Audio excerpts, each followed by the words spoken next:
Hey, everybody, and welcome to True Crime Paranormal with the Psychic Sisters. This is Katie Weaver, and I am here with my partner in crime and sister, Kristi Brower. Hello. Hello. Hey, guys. How's it going? Oh, it's really good. Going great. I'm excited. You told me Good. this case you're presenting to me is the American Dyatlov Pass. It is. I'm super curious. I have no idea what that means. It is. You are going to, this case will blow your mind, honestly. It's going to blow all Oh, your minds. So get your minds I'm ready. excited. Very Or kiss them goodbye because this is it. excited. Wow. It's your last stand. So we're going to do a cold read case tonight. So I'm going to present the case to Kristi, and then she is going to read it. I'm really curious to hear what you think about this case. Really curious. So I think we should dive into it. It's got quite a slew of details. Okay. So All yeah, right. this case is considered the Dyatlov Pass case of America. Now, if you Mm, guys don't know what we're talking about, the very first case we did here on True Crime Paranormal, way back when we started all of this fun in February, mhm. was the Dyatlov Pass case. And the Dyatlov Pass case is a case of 9 skiers slash hikers that disappeared in Russia in the Yep. Ural Mountains. And disappeared and then were found, but in the craziest of circumstances. And so, if So you've bad. not heard us do that case, I highly recommend you go find it. You're going to want to now after you hear this one and want to hear, you know, why there's some similarities. But this happened in California Okay. in 1978. So on February 24th, 1978, 5 friends got in the car. They lived in Yuba City, California. They got in the car and they drove to a basketball game about an hour away. And after the game, they stopped at a gas station and then they were just never seen again. Well, yes, they were never seen alive again. Okay. So I want to tell you a little bit about the guys in question. Mhm. These were 5 men between the ages of 24 and 32 years age. All 5 of them had developmental disabilities, Okay. and they all went to the same day program for Okay. mentally handicapped adults. Okay. But they were mostly high functioning. 2 of them had driver's licenses. Most of them had jobs. They all lived at home with their families, and they were the best of friends. These Okay. 5. They loved basketball, loved it. And they had a team. They played on a team that played other developmentally disabled adults. There were teams all over, sounds like all over that area. Okay. And there was a tournament coming up that weekend that they were playing in. And if they won it, they won a trip to Los Angeles for 5 days. Oh, So they wow. were really, really excited. They had been practicing super hard and they were all ready. They were called the Gateway Gators, and they Okay. had their uniforms all laid out at home and their shoes and their socks, and they were all ready. They had this plan because they wanted to go to the basketball game in Chico, but they also felt like they needed to get home and get a good night's sleep so that they were ready for their game the next morning. Sure. So they made this big plan that they were all going to lay out their clothes and be all ready to go so that they could come home from the game and go straight to bed, and they were gonna win that 5 days in Los Angeles. They were very determined. Okay. So, anyway, that's what was, that was kind of the premise of what was going on. But I wanna tell you about all of the gentlemen that were involved in this. There was Gary Mathias, Jack Madruga, Jackie Hewitt, Ted Weher, and William Sterling. Those are the men involved. So let's tell you a little bit about these guys. So Okay. Gary had schizophrenia and was Okay. medicated. Jack had a low IQ. It was just a little low functioning. Mhm. They both had served in the army and they Okay. both had driver's licenses. Mhm. Ted had been employed as a janitor and was also developmentally delayed. And then Jackie had some physical and mental disabilities, or cognitive disabilities. He had a Mhm. slight droop to the head Mm. and was kind of slow in physical responses and physical response time, but Mhm. really, really soft-spoken, gentle guy. Mhm. And he absolutely loved Weher. They were best friends. Okay. Ted Weher. So Ted Yeah, actually they were best friends, and Ted really looked after him. He was always taking care of him, making sure he had what he needed, kind of just making sure that he was okay and taken care of, yeah, He would do things for him, like dial the phone for him and, make sure he was going where he was supposed to be and that kind of stuff. sure. And then Jack Madruga, he was an Army veteran as well. He had been a busboy. And then we have William Sterling. He was deeply religious and he would spend hours at the library reading literature to help bring Jesus to patients in mental hospitals. Oh, That's okay. how he spent his time. Yeah. Mhm. And Gary Mathias was an assistant in his stepfather's gardening business. And of course, as we know, he was an Army veteran with a psychiatric discharge. So essentially, we have some of these guys that ended up getting drafted Yeah. and going into the Army that probably shouldn't have been. And Gary developed schizophrenia not too long after he went into the Army. So, Mm. he was just right at that age. Right, right, yeah, Yeah. late teens, early 20s probably. Mhm. And Gary was on a couple of medications to control the schizophrenia, activity, but a couple of times he had decided he was okay and quit taking his meds and had Mm, ended up with some assault charges. yikes, okay. But, his family said that for the most part, he was great. Just every once in a while, his stepdad said he would go haywire, Mhm. and then they Well, would that's have yeah, a break. Yeah. yep, and then he'd go back in the hospital, they'd get him stable on meds, and he would be fine. So that's who our guys are, Okay. and so as we know, on the 24th, they left Yuba, February 24th, and they drove to Chico to attend a college basketball game at California State University. Mhm. And about 10 p.m., they ended up in a convenience store where they bought some snacks and some treats and stuff. And we know this because the clerk said they were quite annoying. Oh, so he remembered them. Okay. But yes, She, they yeah. annoyed the clerk a little, so she remembered them. But their families expected them home to go to bed to be ready for the game. They had this big Sure. plan, right? Well, they didn't come back from Chico. So by the next morning, the families were super concerned and they called the police. So of course, as we know, they missed their big game. Like it was not like them at all, any of them. Yeah. Again, they all lived with their families, Mhm. and were always coming back home. Not all Yeah. of them even had driver's licenses. Mhm. But anyway, there was no sign of them for days. And the county sheriffs were searching, but they were searching between Chico and Yuba. Mhm. But that turned out to not be where they were. Mm. So on Tuesday, February 28th, so 4 days after they disappeared, a Mhm. forest ranger found Madruga's car on an unpaved road in the up above Chico, 2.5 hours from Chico in the wrong direction from where they Ooh, should have been, okay. up in a national park area. So up at an elevation of about 4,500 feet, and it's February. So there was quite a lot of snow up there. Mhm. And they were on an unpaved road. So they find the car. Anyway, this is in the Plumas National Forest. Mhm. They find the car, but they find nobody. A couple of the windows are rolled down. There's remnants of the snacks that they had bought at the convenience store the night they disappeared. There's no keys in the car, but the car's unlocked. There's a fourth of a tank of gas. The car's not stuck. It's just parked. There's just nothing. They're just Mhm. gone. So they start looking and searching for the men in that area, and they find nothing. And then a big blizzard moves in and covers any potential tracks, and 9 inches of snow drop, and they have to call off their search. Mm. So, and in fact, a couple of the searchers nearly died in that blizzard. So they finally went, it's just too dangerous.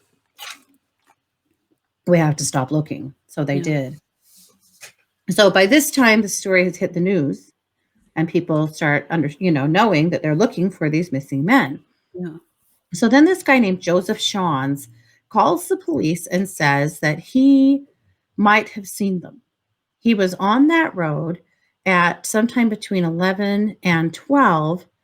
And he said he was driving up that road and he got his car stuck. And he got out of the car and tried to push his car loose. He had a cabin further up that road. Tried Mhm. to push his car loose and had a heart attack Ooh. and managed to get himself back into his recover. And he told two different stories. So I'll tell you both of them. He told two different stories to the police, and so it gets a little strange. But in one version, he says around 11:30, he saw two headlights coming up behind him. One was a car and one was a pickup truck. He says he got out of his car to flag them down. He says the two cars stopped about 20 feet from him and that all of the passengers got out of the car and got into the pickup truck and they all drove away and left him there. The other story is that he was in his car after having a heart attack and started hearing really weird whistling noises and got out of the car and could see a group of men and a woman with a baby in the headlights of their car and another vehicle approaching with a second set of headlights. He says that he called for help and the lights turned off and the whistling turned off and everything went dark. And that scared him and he got back in his car and locked the doors. He says that he stayed in his car for hours trying to stay warm and that at some point lights like beams from flashlights started shining around his car. And he got out of his car and called for help again. And immediately the flashlight beams went off and he was in the dark alone again. Now, he says that he stayed in his car until it ran out of gas and finally felt better and strong enough that he walked back down the road 8 miles to get help. And he says that he does remember passing Madruga's car along the way. He didn't think much of it until he heard that these men were missing. So those are his two versions of what happened. Okay. Okay. So there's that. So this, of course, was in February. Months and months and months go by and nothing happens. There's no news. There's no sign of the men. Nothing. In June of 1978, so now we are February to June, a man riding his motorcycle through the area, but remember, this is super, super rural, right? Super out of the way. He notices a Forest Service trailer, like a kind of a trailer that would be there for in case somebody did get lost or got in an avalanche or got hurt or whatever, like a warming hut type thing. Yeah. That it had a broken window, which he thought was strange. And so he reported it to the authorities that this trailer up there looked like maybe it had been vandalized. The trailer was 19 miles up the mountain into more snowy regions from where the car was found. So 19 miles in heavy snow. Well, they ran up the road to check it out, and they discover in the trailer the body of Ted Weher. So after they find Weher, within a day or so, they find the remains of Madruga and Sterling. They are on the other side of the road and a few miles away from the trailer. Madruga had been partially eaten by animals and dragged about 10 feet to a stream. He was laying face up and his hand was curled around his watch. Sterling was found in a more wooded area, and the only thing that remained of him were his bones. A lot of animals eating him, working him over. Wow. All right. So now all of the families are showing up, searching for their boys. Right. And 2 days later, off the same road, but quite a bit closer to the trailer, Jackie Hewitt's father finds his son's backbone, along with a pair of Levi's and shoes that he recognizes to be his son's. They were Ripple-soled Get-Theirs. Anyway, apparently shoes that his son adored and knew they were his. And then the next day, they find his skull about 100 yards away, and their family dentist identifies his dentistry It identifies the body through his teeth. Okay, so here we go. Hewitt's remains were found just northeast of the trailer, right? The backbone and things. Mm-hmm. Northwest of the trailer, they find service blankets, 3 wool service blankets, and 2 flashlights lying by the side of the road. Just laying there. Nothing else with them, but just a flashlight or 2 flashlights and some service blankets, but nothing else. Hmm. They do not find Gary Mathias. The only thing they find of Gary Mathias are his tennis shoes. His shoes are inside the Forest Service trailer, but that's it. They think that he might have put on Weir's leather shoes because Weir didn't have shoes on. And he had no shoes inside the trailer, so they think maybe he put his shoes on. He had leather shoes, so they thought maybe he put his shoes on to try to get help or do something. Mm-hmm. So here's the thing. All of the bodies that were found were basically determined to have died from exposure, Mm-hmm. except for Ted Weir. It appears that Ted lived 8 to 13 weeks after he disappeared, based on the length of his beard and the 100-pound weight loss. Oh my gosh. He was a 220-pound man when he disappeared. He died at 120 pounds. Several sheets were wrapped around him in kind of a shroud, tightly tucked around his body, really indicating that somebody else must have been there with him because he couldn't have bundled himself up like that. Again, his leather shoes were off and missing. A table by the bed had his special, he had a nickel ring with his name engraved on it and a gold necklace and his wallet that had cash inside. And a gold Waltham watch with the missing crystal, and none of the families could identify it. No one has any idea where that watch came from. It wasn't anyone's. Ted's feet were badly frostbitten. So they decided that Ted died from exposure or from starving to death. They think from starving to death. So here's the deal. The story or the trailer has lots of heavy clothing, matches, paper, playing cards, books, wooden furniture, lots of things that could have been burned to start a fire. Mm-hmm. It also had a full propane tank and a heater that had not been accessed. Like they literally could have just turned on the heat and they didn't, which is so weird. And there was a storage shed right outside that had a year's supply of sea rations. Oh, wow. So there was all kinds of food. And of course, plenty of water. They were in deep snow and they could have turned on the propane and ran the stove and melted snow and had water, but they didn't. So they had eaten 36 of the meals, but left the majority of them. There was also a huge supply of freeze-dried meals. Like these 5 could have eaten on the food that was there for a few years, Wow. but they didn't. One of the cans had been opened by an Army P-38 can opener that was not found. That's weird. There's just no one knows. Why did they go there in the first place? How the hell did they end up 19 miles up the road? There wasn't even a road that would take you as far as where that trailer was. That had to have been done on foot in very deep snow. In February, way up in the mountains. And then, of course, the biggest questions are why? Why didn't they go home? How did they end up here? And of course, what the hell happened? How did they end up spread out? I mean, the car was from where the car was, the 2 men that they found right after they found the guy that died in the trailer, they were 11 miles from the car. Right?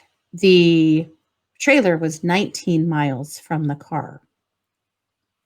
So did they all make it to the trailer and some of them turned around and tried to go back and get help? Did those two not make it anywhere near the trailer and died from exposure well before they ever got there, like 11 miles from the car? Where the hell is Gary Matthias? We don't know. Why? Why did Hewitt just or yeah, Hewitt, why did he just die in there without how did he just starve to death in there without eating? Ted, yeah, Ted. Why? Like what the hell happened to these guys? So that those are all the questions. And remember, two of these guys were in the army, Yeah. right? Matthias was in the army. I mean, these guys had some survival skills. So there you go. That's the case. Mind blown yet? Yeah, very. Very, very much so. Okay, so here are my first hits. I do feel that they were approached by someone at the gas station after making their purchases. I feel like they were manipulated into helping someone. I feel like it was somebody who was in trouble, said they were in trouble, needed help. Can you follow me? I need you to come with me.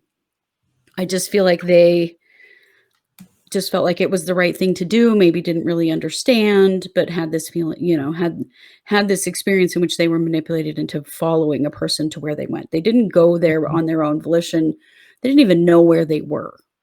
My Yeah. sense of it, a huge part of this is that they literally didn't know where they were. And so why didn't they go home? They didn't even know how to go home. They got so far away. I Mhm. feel like the story about the pickup, the first story is actually true. Okay. That at some point, what I feel like is that they decided to get in with this person they were supposedly helping, Mhm. um, because of the snow. That they decided to Mhm. pull the car over, the pickup would do better in the snow, they get in the pickup and they go. Mhm. I feel like the whole thing was a ruse to I don't it's so bizarre. They were terrified. There was a point in time where they realized that this was not what they thought it was. They're not going to help somebody, and they become very scared. Mhm. Scared to the point of some of them just sort of take off into the woods because they do not know what to do and they don't know where they are and they don't know how to get home. And so those first two guys that were found 11 miles from the car, I feel like they just ran. They ran into the woods because they didn't know what else to do and they died of exposure. Mhm. Um, I do feel that there was another person with them and that the was it Gary that died in the trailer? No, Gary was the guy that was never Oh, the found. guy, okay. Okay, so Ted is who died in the trailer. Gary, this is so gross, but Gary is in like a cave where a bear drug his body. That's where his body is. There was so much, predation stuff going Mhm. on with these bodies, but he died of exposure to and was just drugged into somewhere where they aren't going to find his body. Mhm. Um, so who was it that was in the trailer? Ted. Ted. Okay. So I feel like Ted basically ended up as a hostage of this person that tricked them into coming up there. Which is why he didn't use the heat. He didn't access the food like they thought he should have. It was because there was someone else there. There was someone else there who was depriving him, who was threatening him. He couldn't do what he wanted to do. There Mhm. definitely is a person who is involved in these deaths. I do feel it's a single individual. Um, it feels like severe mental illness to me. Um, you know, severe psychotic break kinds of things. I don't feel like these guys did anything that caused their deaths. It wasn't like somebody went off Oh, the rails and didn't take their meds or they got right. lost or nothing like that. They went to help somebody because they thought they were doing the right thing and were totally manipulated. And when Mhm. they realized that that's what had happened, it's the middle of the night. They're way up in the mountains. They don't know where the hell they are. And most of them just died of exposure trying to get away. Mhm.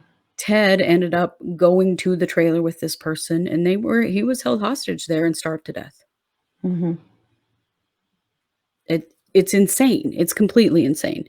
Mhm. But um I would really question like the forest rangers, whoever works that area, if there's a known, or at the time, probably too late now, but if there were a known individual that lived up in the mountains that they'd had some problems with because they tended to be kind of scary, Mhm. I really suspect that that is the person who really killed Ted, who killed them all, not directly, Essentially, yeah. but essentially killed them all, but actually took Ted hostage and held him as a hostage, and that's why he was in the condition that he was in when they found him, and he literally did starve to death. Mhm. And so it looks like then that Gary and Ted and Jackie all made it to the trailer, Yeah, right? And so you think that the other 2 just tried to get away. yeah, they ran. They ran just like the first 2 did. They're just trying to get away. They Mm, they don't know where they are, what they're doing, and it's cold and so much snow, and they have no gear, they have nothing to protect themselves, and so they yeah, just, you know. yeah, tried to run. I feel like Okay. Ted stayed thinking maybe he could figure out what this person wanted, or if he was just compliant that they wouldn't hurt him. Mhm. Um, I feel like a lot of it was just about, if I just do what they say, they're not gonna hurt me. Oh, I This person was male, mhm, definitely, and I really do feel that this person was known to local authorities as somebody who lived up in the mountains and caused mhm, problems and freaked people out and did weird stuff, but, mhm. by the time they found these bodies, and it just it was too late. Do you think that he's the one that ate the sea rations? Yeah, I do, yeah. I think that he was taking care of himself and, Mhm, not doing anything to take care of Ted, and intentionally depriving him to the point of his death. mhm. It is such a crazy case. It is. It's horrifying, and it's Mhm, horrifying to think that 5 men, but I think because of their disabilities and because of mhm. their history, I also think because of their military, experiences, that actually just made them a little more vulnerable because they were more likely to help someone in trouble, Yeah. that they just got manipulated into an insane situation, and that most of them just tried to run. Mhm. But, Yeah. when you're hours up into the mountains, how you can't in the Right. wintertime, and it's just death. Right, and they weren't dressed for it at all. No, So, they had no preparation for it in the least. no, not at all. I mean, where they were at, at those ball games and at home, there wasn't any snow. Right, so they So they didn't come there never really prepared in any prepared. way. Yeah. No. And, this was 1978, so there were no cell phones, there was no nothing Right. to try to Yeah. get help, to even tell anybody where they were, Mhm. or GPS, to try to find them. I mean, it was just really only just luck to even Mhm. locate them when they did. Yeah, for But I sure. do feel like that, bears particularly were very active in that area, Mhm. and that they were victims of predation pretty quickly after they had Sure. died out in the elements. Yeah. Okay.